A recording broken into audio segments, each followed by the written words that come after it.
দর্শক, আপনারা যদি মাত্র 2 ঘন্টা 30 মিনিটের ভিতরে যশোর কিংবা বেনাপোল 3 ঘন্টার ভিতরে যেতে চান, অবশ্যই এই ভিডিওটা আপনার জন্য। ঢাকা টু যশোর।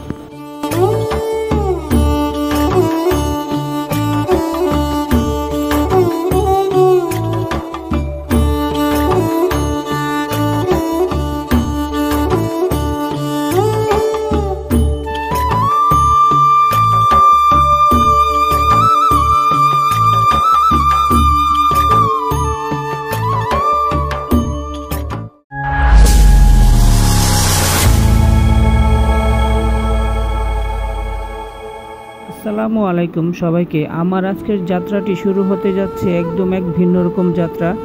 আমি চলে যাব ঢাকা থেকে যশোরে। এখন আমি চলে যাব ঢাকার কমলাপুর রেল স্টেশনে। তো দর্শক, চলে আসলাম কমলাপুর রেল স্টেশনে। এটা হচ্ছে শহরতলি প্ল্যাটফর্ম 14 নম্বর সিরিয়াল। এখান থেকে প্রতিদিন সকাল 10টা 45 মিনিটে রূপসী বাংলা এক্সপ্রেস এই ট্রেনটি বেনাপোলের উদ্দেশ্যে রওনা হয়। তো দর্শক, আমি এই ট্রেন দিয়ে চলে যাব যশোরে, যেটা বেনাপোল স্টেশনের আগে যশোর জংশন। আমি ওখানে নেমে যাব। আর টিকিটের দাম নিয়েছে 410 টাকা। আমি এটা অনলাইনে কেটেছিলাম। এই যে দেখছেন, এটাই হলো আজকের হিরো। একদিকে যায় ঢাকা থেকে বেনাপোল, আর ফিরতি পথে বেনাপোল থেকে ঢাকা। এই ট্রেনকে টেনে নিয়ে যাচ্ছে বিশাল এক ডিএমডি লোকোমোটিভ, যেটি 3250 হর্স পাওয়ার শক্তি। 6600 সিরিজের এই লোকোমোটিভটি 12 থেকে 14টা বগি অনায়াসে টেনে নিয়ে যেতে পারে। আর সবচেয়ে বড় কথা, গতি, ভারসাম্য আর শব্দহীন চলাচলে এটি এক কথায় দুর্দান্ত। গাইস, এখন ঘড়িতে বাজে 10:45 এবং দেখতেই পাচ্ছেন আমাদের ট্রেনটা মুভমেন্ট শুরু করে দিয়েছে। তো সব কিছু ঠিকঠাক থাকলে ইনশাআল্লাহ আমরা 1:15 দিকে যশোর থাকবো।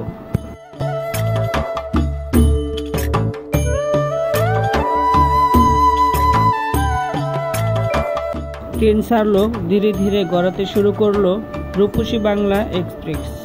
একটা অদ্ভুত অনুভূতি কাজ করে এই সময়, যেন কিছু পেছনে ফেলে আমরা এগিয়ে যাচ্ছি নতুন কোনো গল্পের দিকে।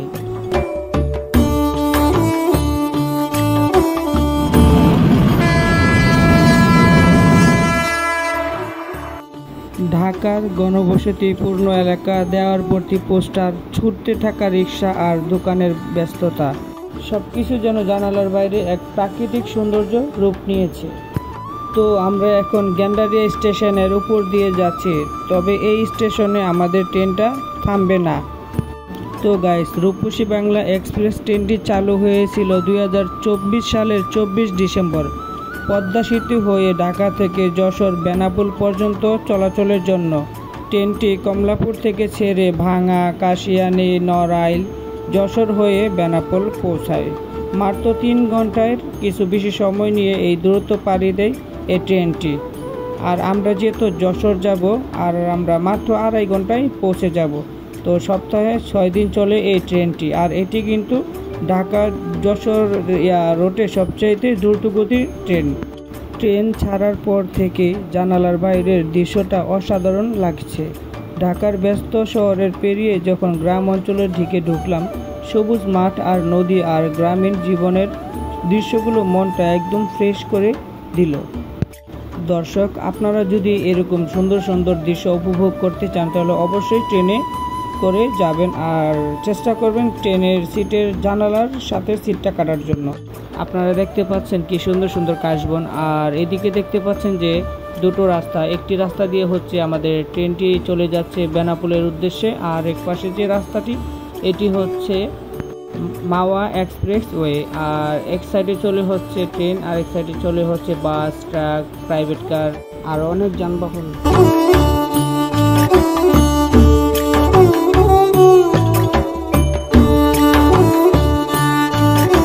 দর্শক, এখন আপনারা দেখতে পাবেন এক অপরূপ সৌন্দর্য দৃশ্য। ট্রেনটা যখন বাঁকা হচ্ছে, তখন ট্রেনের একদম মোটামুটি সব কয়টাই বগি দেখা যায়। আপনি যখন সামনে থাকবেন, সামনের সব কয়টা বগি একসাথে দেখা যাবে, ইঞ্জিন থেকে শুরু করে। আর ট্রেন ভ্রমণের সবচাইতে সুন্দর মুহূর্ত আমার কাছে মনে হয় এটাই।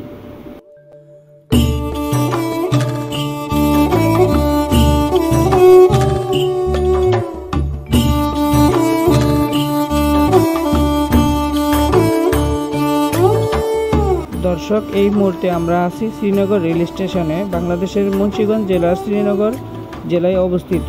এটি ঢাকা যশোর রেল লাইন এ অবস্থিত একটি স্টেশন। এই স্টেশনটি পদ্মা রেল লিঙ্ক প্রকল্প আওতায় নির্মাণিত কিছু নতুন স্টেশনের মধ্যে এটি একটি।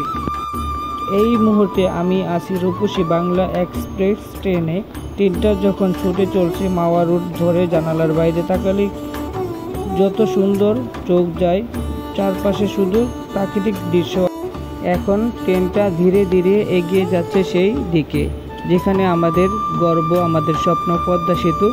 ভাবতেই অবাক লাগে, কয়েক বছর আগেও এই জায়গায় আসা মানেই ফেরি পার হতে হতো, ঘন্টার পর ঘন্টা অপেক্ষা। আজ সেই জায়গায় দাঁড়িয়ে আছে বিশাল এক সেতু, যেটা শুধু একটা সেতু না, এটা আমাদের বাংলাদেশের সাহস। এই পদ্মা সেতু, তো আমরা অনেকক্ষণ জার্নি করার পর পদ্মা সেতু অতিক্রম করে চলে আসলাম।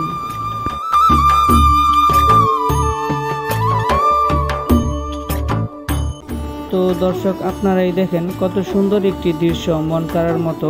এক পাশ দিয়ে ট্রেন যাচ্ছে, আরেক পাশ দিয়ে বাস যাচ্ছে।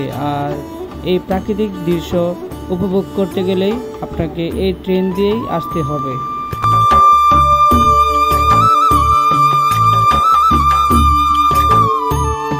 দর্শক, আমি আপনাদের মাঝে আরেকটা কথা শেয়ার করব। তো এই যশোর লাইনে চলাচলের জন্য আরও বেশ কয়েকটি ট্রেন রয়েছে, কিন্তু অন্য ট্রেনগুলো দিয়ে গেলে সময় লাগে 6 থেকে 7 ঘন্টার মতো। তো সুন্দরবন এক্সপ্রেস দিয়েও গেলেও এটা নাকি অনেক ভালো ট্রেন। এটা দিয়ে গেলেও নর্মালি সময় লাগে 5.5 ঘন্টা থেকে 6 ঘন্টা। তাছাড়া বেনাপোল এক্সপ্রেস দিয়ে গেলেও সেম টাইম। বাট এই যে রূপসী বাংলা এক্সপ্রেস, এই ট্রেনটি দিয়ে গেলে এত দ্রুতই এই ট্রেনটি যশোর চলে যায় মাত্র 2.5 ঘন্টায়। তো আমাদের হাতে সময় অনেক বাঁচলো, জার্নিরও কমলো।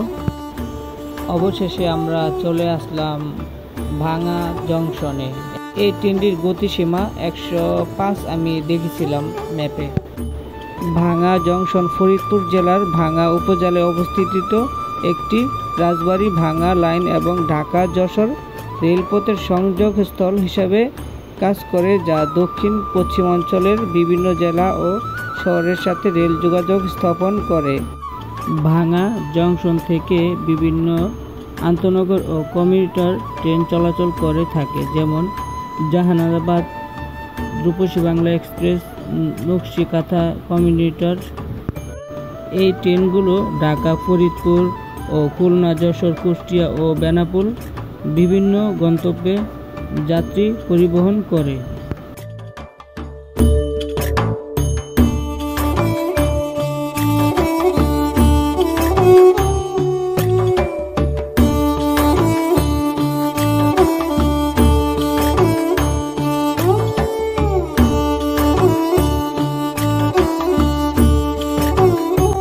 অবশেষে আমরা পৌঁছে গেলাম কাশিয়ানী জংশন স্টেশন। রূপসী বাংলা এক্সপ্রেস ট্রেনটি ঢাকার সঙ্গে যশোর ও খুলনার মতো জেলা শহরকে যুক্ত করে এবং এর যাত্রাপথ শুরুটি গুরুত্বপূর্ণ স্টপেজ হলো কাশিয়ানী জংশন। কাশিয়ানী জংশন কেবল একটি সাধারণ স্টেশন নয়, এটি হলো একটি গুরুত্বপূর্ণ রেলওয়ে ক্রসিং পয়েন্ট, যেখানে বিভিন্ন এলাকার লোকাল ট্রেন ও এক্সপ্রেস ট্রেনের ট্রাফিক সময়বহন করা হয়। আর আমার কাছে এই ট্রেন জার্নির মধ্যে আমার কাছে সবচেয়ে সুন্দর এবং আকর্ষণীয় একটি রেল স্টেশন হচ্ছে কাশিয়ানী জংশন স্টেশন। এটি অনেক সুন্দর একটি স্টেশন ছিল।